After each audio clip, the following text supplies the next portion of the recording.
Hi everyone, it's Tom with the LEC recap of the first week of the LEC Summer Split Playoffs. I'm sorry that I'm one day late, but as you may have seen on my Twitter, I was at the LEC studio this weekend, and covering from the studio turns out to be a bit more exhausting than when you are able to just sit in your own chair at home and watch the games from there. So I was very tired. I'm sorry that you missed out yesterday, if that's something you care about very deeply. So going forward, I will keep posting them on Tuesdays, give myself 1 day break, because coming weekend I'm also going to be at the LEC studio. So let's just go over the games. I'm going to keep them a bit shorter because it's one big series for each of these days. So I don't want to keep it too long and keep it too, big of a thread running. But I will share some interesting highlights as per usual. So we kicked off with Rogue versus Misfits on the first day and in the upper bracket. And it was a very interesting series overall. I think by now you probably will have seen the conclusion, but I'm going to share a clip of that as well, obviously. It started off with Rogue running a Ziggs on the bot lane, which was a very interesting pick in game 1. Misfits answered this with an Ashe. And Rogue did get a very early first blood on Herod with a good roam from Inspired, and that gave Odo a big lead. And what was interesting about this game in particular for me was that this was just a stomp, and that this all came from this one play at the very start. From there, Rogue perfectly snowballed the lead they had acquired, and Misfits couldn't do anything about it. So it was, before 10 minutes, the game felt already like it was over. And I think that this was a very good example of how small things that happen early in the game can have big effects later on in that same game. So it was a complete stomp in the first game, and Rogue got a comfortable lead. But then the junglers were reversed because Inspired had played Jin Zhao in the first game, and Razork had played Viego. But this time, Inspired played Viego and Razork played Jin Zhao. Veteo started to play in comfort picks, which is something we'll see throughout the series, and he started off with LeBlanc. Both teams started the second game pretty bloodthirsty. They tried to pull off ganks, but it was Misfits who got the first 2 kills. And I think that Misfits was ahead in the early game and looked to, quite pack a big punch, but there was a moment where Rogue kind of climbed back into the game, which made it very interesting. Get more gold into Desire. I think that Kobe is just receiving so much attention in this game. This guy has to carry. Well, Misfits are sticking around. Shrimby engages. That's the dash forward and the ultimate with the flash committed. Crescent Guard buys a little bit of time. Here comes Vander down with the quickness, but it's Razork that's already dead. Kobe's trying to fire the feathers forward, but Inspired heart breaks Misfits. Now on the backside, Vito's caught up by the shockwave. Kobe stays alive just a few seconds longer. 1, 2, 3 Misfits. And this game stayed even for a bit after that. Misfits got back with a pretty good fight, overextended but it was just, I don't know. I think that Rogue throughout this game really lost control as the game progressed, because Misfits got a Baron, they got Soul Point. At the next Drake, where they got Soul, Misfits was just too strong with the advantage they had quietly acquired. I think Rogue in this game really didn't know how to navigate from a certain point, so that tied the series up 1-1. In the third game, Misfits picked Viteo's next comfort champion, Zoe, and they also played a Fiora in the top lane, and Rogue adapted to this with I don't know if it was really adapting, but they just answered with LeBlanc. They had the LeBlanc pick on their own, and they played Kog'Maw and Lulu in the bot lane, which was an interesting combination. It's obviously a very powerful combination, but not someone we see too often. It's more niche. And I think that this, despite Herod getting first blood in a very good play on a Fiora, honestly, with very great mechanics from him, Rogue pulled ahead early. Inspired really popped off of Viego. At 12 minutes, he was already 4-0. And even though the game slowed down from there, I do think that Rogue was extremely dominant and kind of tossed Misfits around in this game. It was kind of the first game in repeat in a way. So Rogue creeped to the dragon, and Misfits didn't have anything to respond with. And Rogue just pushed Misfits out of this game. Not out of the series, but of this game. In game 4, with 2-1, Rogue was obviously just 1 game away from getting that victory. Rogue went with a Ludo again, but this time in the mid lane for Larsen. And I think this was not the best pick in hindsight. Rogue's draft overall is pretty weird, but I think that in this fourth game, the main note should be that Odo Amne was not having a good time in the top lane. I think he made a couple of mistakes that really helped Misfits gain a lot of momentum in this game. And you could see that throughout this game, Misfits got very comfortable. Now, this wasn't over immediately off the back of Odo Amne's mistakes, but it just made things very difficult for Rogue. And I think that Misfits really capitalized well on them. I think that Razork played super well in this game in particular. Overall, pretty good series from him, I have to say. But yeah, I think that overall in this fourth game, the main thing was that Rogue just started to look shaky, started to look uncoordinated, and that is not something we really see of them, but it's not something we are used to. And I saw a tweet from Peter Dunn saying that no matter who wins, you should... what the takeaway should be is that preparation really matters. And I think Misfits came super well prepared for Rogue. And that is kind of what you saw in this fourth game, that Misfits really knew what to do with the things that Rogue was trying to accomplish in the game, and just really countered them. So Misfits tied up the series, which I think nobody expected, in a 2-2, and went to Silver Scrapes. And in this game 5, VTO pulled another champion he really likes to play, Akali. If you remember, during the regular split, he had that moment where he had a quadra kill against Fnatic, and then later on in that same game, he had another quadra kill. Very good performance from him. And this was a very scrapping game. I think Rogue kind of carried on that trend of not really knowing what to do. They tried to make plays in the bot lane repeatedly, but they fumbled them, and Misfits kind of got small advantages from here, and they weren't game-breakingly big, you know, they weren't like game-deciding by any means for Misfits, but these things started to stack up, and you could see that Rogue, whereas they normally know exactly, okay, and this second we put this player here to farm gold, and this second we put our carry here so they can farm gold. This is not something they were doing. You could see that they were kind of just throwing plays at Misfits and see what sticks. But Misfits adapted very well to it. They responded very well to this. And I think that Rogue really, they really made it too difficult for themselves. And for a long time in this game, you could actually see that Misfits was in an advantageous position. It was their game to lose. Now, by any means, they should have won this game. But Inspired on the Viego, as you probably have seen quite a few times right now, but I cannot afford to not share it again. Inspired had just had other plans. It's their game. And the problem is that whilst here it was able... Oh! That's the dredge line. The enchanted crystal arrow comes out, but nobody's dead yet. Odo Amne, your Gwen, snip, snip, snip, needlework, doing the job. VTO gets out of range of the Syndra ultimate, buys some time, manages to trade his life 1 for 1. The Meganar comes back because the stopwatch comes out. Here it's going low, less than 1,000. He's taken out. Inspired needs the resets to break the hearts of all Misfits fans, but Kobe stays alive. The shield bow keeps him out. He's dead. Finally goes down. Inspired's got the reset. It's a 2v1. Looking for another. Razork's in so much trouble. Inspired with the blade of the Ruined King. Viego shuts down Misfits for the ace. The pentakill. And 9 members on the Rift are dead.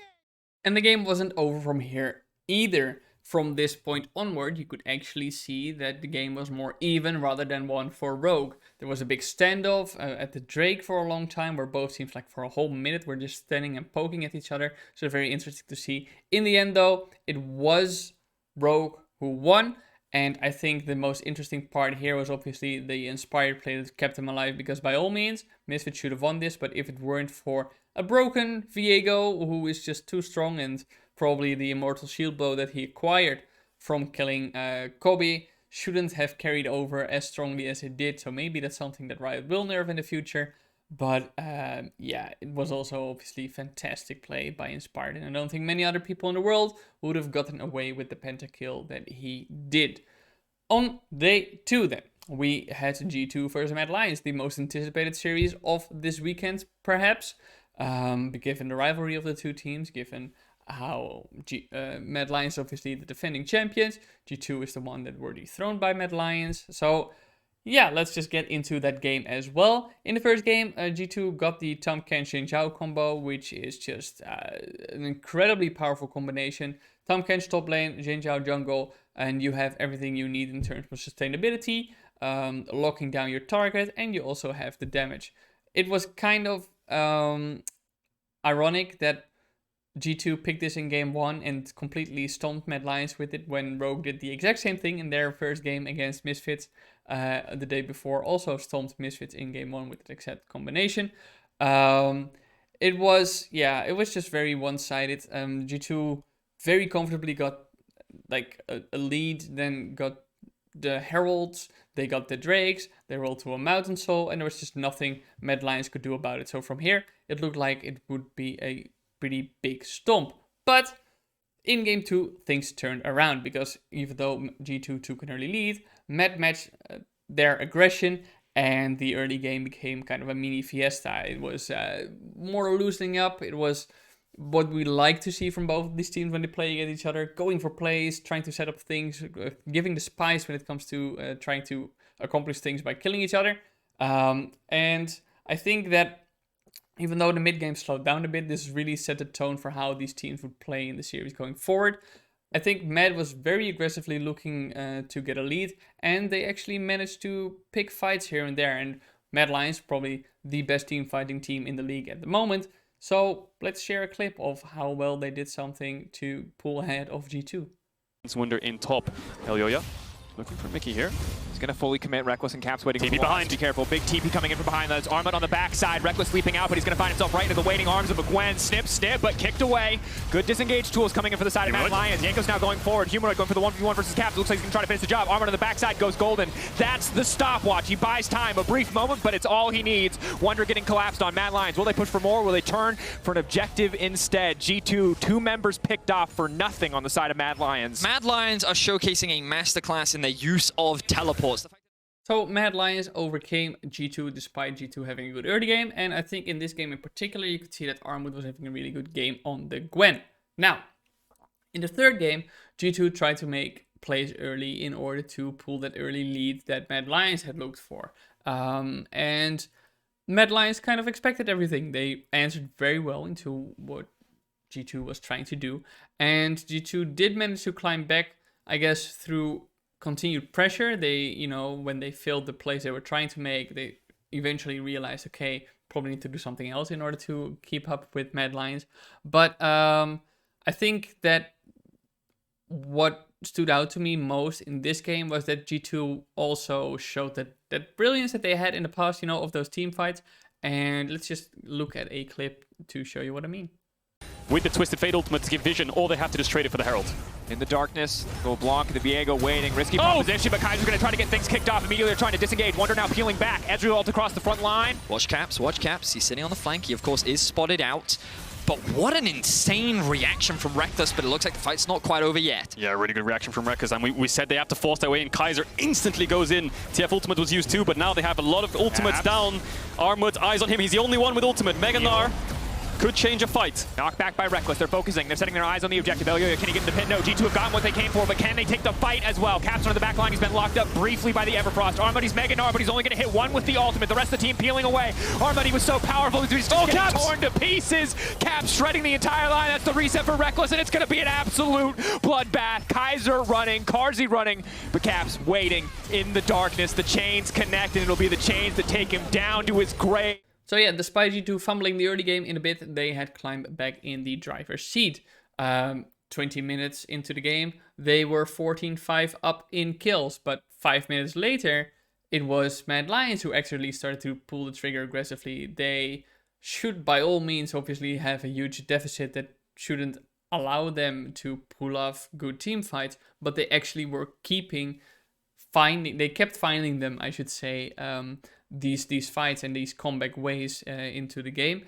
I think what stood out to me very much here is that Humanoid was very much the facilitator. He didn't really get the kills, but he set them up for his teammates, and then the others pulled the trigger and got that kill.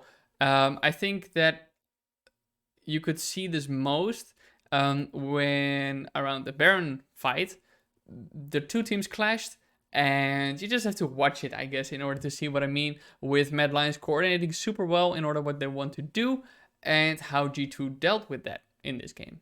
And are they going to go for the flip? Jankos, can he make it into the pit? Mad Lions, they're just trying to bait the fight. Arma, keep in mind that Narbar is stacking. He's ready to get things kicked off. Can they stop him from getting into the back line? He's looking for the double bounce in mini form. He's going to be forced to transform for about half a second here. Now he's going in. That's the wall. That's 3 people in the wall. And G2, they walk into it, but Reckless and Caps are untouched. Caps instantly leaping in. That's the double distortion, but it's not enough damage to finish the kills. He goes in. He wants to finish Humanoid desperately, but Arma is there to body block to stop him from following up. And Mad Lions take the exchange, but only by a single kill. Yeah, all of G2's 3 melee champions commit into the fight. Kaiser and Armwood can wombo combo them, so the fight was actually pretty decent for Mad Lions. They're going to reforce the Baron though, so TP coming in. Humanoid has TP as well. It's going to be a 5-man commit. G2 thought they could go for Dragon and get Ocean Soul points, but Mad Lions are going to keep forcing. Wonders up in 20. Humanoid turning! Gold card immediately. They're going to blow Caps up. That's a shutdown. That is massive. That is clutch from Humanoid. He turns, he burns, he finds his moment. 5K getting lower. Eyes on Jankos. Jankos, can he steal this one away? Mickey in the midst of the team, but Jankos has once again been isolated. Can't make it into the backside. He's going to find a reset, but no, he cannot. The chain CC is flawless for the Mad Lions. They stop the Viego from taking.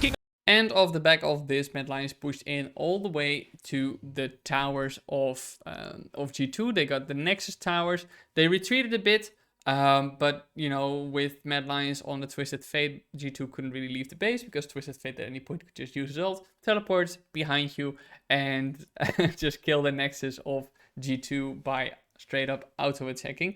So with this in mind, G2 were kind of forced to stay in their base, and yeah, Mad Lions could take everything on the map, and they did so very well. They switched over the pressure to the bot lane, started pushing in there, and found another team fight, and just won that game.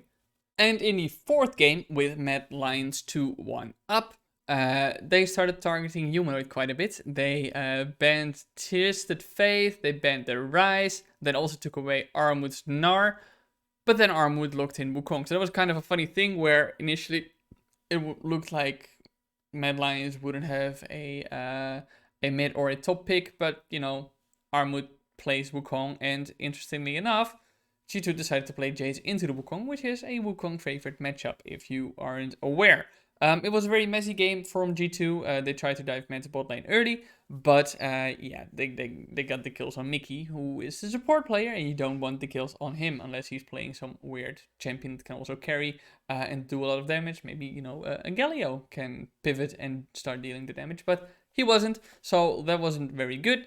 And instead of Reckless getting these kills, it just got kind of funneled into a useless resource for G2. So overall, Mad Lions didn't lose much there. And I think that Mad Lions, what they did very well is pivoting here. They really adapted well to where G2 was applying the pressure and said, okay, well, if you're applying the pressure here with your support champion who has 2 kills, then we're going to start on the other side of the map and we start playing there. And I think they did a really good job in applying pressure on Caps and Wunder, so mid and top. And I think it led to kind of firm control from Mad Lions in this game. It wasn't at any point that I thought, okay, G2 is really gonna climb back into this game. Obviously, it's always a possibility with a team like G2, but Mad Lions have pushed in all of G2's lanes. G2 did manage to get to a soul point, but at that point, Mad Lions just put their foot down and said, you know, okay, we've allowed you to get these drakes, but in the meantime, we've acquired all this gold, we've got all these items, now this is our map, and they kind of closed it out very, very dominantly. They were in control of that game, and they just said no when G2 tried to come back into the series. So Mad Lions took down G2 with a 3-1 score.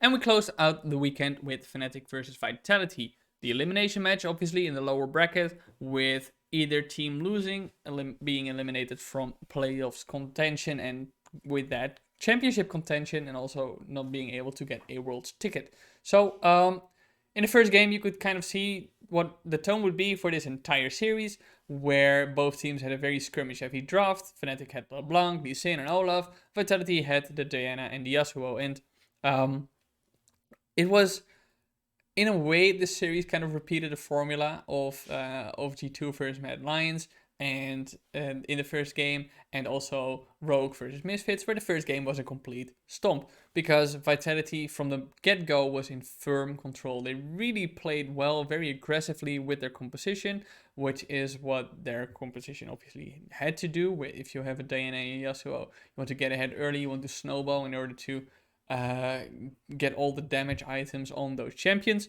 and it worked. They snowballed very hard, and Fnatic's composition couldn't do much about it because Fnatic's composition was also a composition that needed to get ahead early in order to win that game. A bit more even than Vitality's composition, I would say. It was just very one-sided. Vitality was playing very well, and in 24 minutes and I believe 13 seconds, Vitality took down Fnatic in the first game. So you would think, okay, this is probably going to be a Vitality series, and if they play so dominantly, they in the first game, how can Fnatic possibly recover from that? Well, they did exactly the same thing Vitality did in game 2. Fnatic stomped Vitality. Vitality kind of stuck with the Diana-Yasuo combination, which didn't work out well at all, but Fnatic said, okay, well, if you're going to stick with the same thing, we are going to switch things up. They played a Mordekaiser top, they played a Sylas mid, and this worked super well, and especially in the jungle, things were around drastically. Selfmade was the big carry in game 1, and in game 2, it was Bwipo who started hard carrying. He was playing Lee Sin, which is obviously not a champion that we've seen him play a ton of, but he played it super, super well. He was mechanically doing very good setups for his team, and you could just see that this time it was just Fnatic who were going to win the game, which is exactly what they did. But I will show you one of the good plays by Bwipo that just show you, okay, this guy is a Lee Sin player to be reckoned with. And Hugh will have his Raptors respawning very, very soon. Both the junglers are here. Leader has Ignite. Niski going in, but the flash won't carry him far enough away. Leader gets the first kill. Actually, Selfmade taking it. Bwipo now trading against Selfmade, who takes the tower shot as Bwipo goes low. Selfmade trying to turn this one around. Up comes Hylissang from the bottom lane. Has the flash, has the Ignite. Crescent strike available for Selfmade, but won't quite find it. Hylissang flashes forward, and Fnatic get their second kill on the board. Very nice. So in the third game, 1-1, maybe this would be a close game. Well, it was not quite that. It was closer than the first two games. I think this third game really set the pace a bit more evenly. It was a bit calmer, and Vitality had to switch up their composition, which they did. They played the Cannon Toppers in Zhao in the jungle and Lulu in the support role. Now, Vitality did take the first 3 kills, but Fnatic wasn't gonna be stomped once more. Instead, they really took control firmly back by a good bot dive around the 10-minute mark. And this, although it wasn't a stomp, and as I said, the game would last longer, about 5 minutes longer than the previous 2 games, which I guess for these teams is a considerable amount given the aggression they usually put out. It was Fnatic who was more comfortably in control. You could see that they understood, okay, we have this lead. If we're gonna force things, we risk Vitality climbing back into the game, which we just did at the 10-minute mark with the bot dive. So let's just calmly pick our battles more cleverly and try to still apply pressure, but don't overextend. It's just something that Fnatic hasn't been very good at, obviously, in the split. They, towards the end especially, they really rushed things down a few times, which cost them a lot of games. But this time, I think they did it pretty decently. They used the pressure they could leverage with something like a Rift Herald very well. And yeah, they took, I think, in this game, a pretty comfortable 2-1 lead. Now, in that fourth game, we're already at the fourth game. By all means, Fnatic should have closed it out here. Because, again, it was a much slower game. But they had such a big lead that their team should have won basically every fight come mid and late game. However, for Vitality, it was Selfmade who played phenomenally. I think it was one of the best performances I've seen from him individually. He played so well, and he kind of single-handedly kept his team in this series. He dragged them across the finish line, and it only befits him that I show a clip of one of these great plays that he's made. They found a lot of comfort. They were even able to take down Rogue. And look like they're on the upswing. Let's see if they can find a good fight here. Sufmate going in, has the move, but look at the damage onto Whippo. Leader now with the front line. Sufmate forced back, Rocket Belt, not going to be enough, but in the end, Whippo flashes in, Sufmate flashes in and kills off Whippo. Niski next on the menu.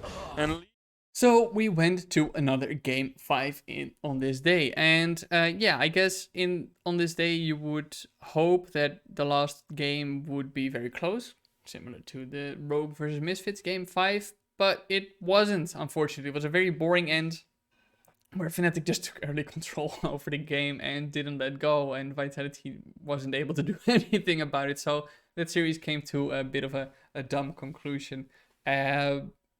I guess overall it was a very entertaining series, especially the first 4 games were pretty cool to watch, but the 5th game was pretty boring and very anticlimactic end to what that series was, I guess. In terms of excitement, game 4 was kind of the peak, and then everyone was like, okay, let's go, game 5. It wasn't very good, but I still think that overall in this series, neither team played very good. It was just very scrappy as expected, and Fnatic was just the better one at it on this day. So yeah, Fnatic kept their hopes alive and advanced in the lower bracket. And speaking of bracket, let's take a look at what it's looking like now. In the upper bracket, we have Rogue and Mad Lions, who are facing off on Saturday to determine who will immediately advance to the grand finals. Both of these teams have already qualified for a Worlds spot with their placement here in the upper bracket. In the lower bracket, it's now Misfits versus Fnatic first, playing on Friday, and then on Sunday, the winner of that plays against G2 Esports in the lower bracket. So, for some thoughts on the teams, I guess I'll start with Vitality. Yeah, I guess this team in the entire split didn't really manage to get together until the very final weeks, and then against Fnatic, they kind of were playing as a team, but also still very heavily through mid and jungle. I think for them, it's really important to recognize what the core of this team is going to be, and how, if they find that core, how they are going to build around it going forward, and how they're going to make sure that in the next year when they play, they are going to be able to play as a team together. Fnatic, I think, I don't know, it was Upset and Hildesing played great again. I think Whippo was kind of flippo. Adam had a very poor series, I have to say. Maybe the fact that he was playing from his room because he caught COVID-19, even though he reportedly wasn't showing any harmful symptoms or something like this. Obviously, maybe that impacted his performance, but he wasn't playing very well. So I think, and as a team, I think Fnatic, they're just not playing clean enough. You know, it was barely clean enough to get over Vitality. So against Misfits, I really think they're going to have a very difficult time. But I'll talk more about that in my preview video that's coming on Thursday. I don't know. I think Fnatic really needs to pick themselves up by the bootstraps if they want to have a chance at taking down Misfits. And then talk about Misfits. I was very pleasantly surprised by Misfits. I think nobody expected them to really put Rogue in this position. Rogue picked the Misfits because they thought they were the easiest opponent to beat, but in hindsight, maybe Rogue should have picked G2. And yeah, it's very promising. I hope for them that this isn't the end of it, because this roster kind of came out of nowhere with the level up they did in Summer Split compared to Spring. And I still think that they kind of lack that super high ceiling that maybe Mad Lions can reach, as we saw them play on the international stage, or maybe at G2 if they find their rhythm. But they played well enough to do really, really well against Rogue. So that was very promising. Here it was having a good series. Razor was playing very good once again. So the top side of Misfits is just super, super good. Then we have, obviously, G2 now in the lower bracket. I think G2, I think for Europe it would be good if this roster goes to Worlds, because that's really where they get a big wake-up call in scrims and stuff like this. But I'm really not sure if they deserve to. This G2 is now just not a top team. They don't play like a top team. Reckless is always going to be good. You know, Caps was playing a very good series as well against Mad Lions, but as a team, it just didn't click. And that sucks, because if this team clicks, as we saw in spring and during the regular split especially, they're really, really good. They had some very good games towards the end of the summer split as well. So I think for them, maybe they will take some valuable lessons from the loss against Mad Lions. They have so in the past when they dropped to the lower bracket, but that was obviously last year. Maybe something's going to be changed with Reckless now. We'll have to see. But yeah, pretty disappointing series from G2 overall, I think. After that first game where they completely dominated, they had nothing to say. Mad Lions, very positively surprised by Mad Lions, because I was kind of skeptical heading into the playoffs. As you maybe saw in my preview video, I thought Mad Lions wouldn't win.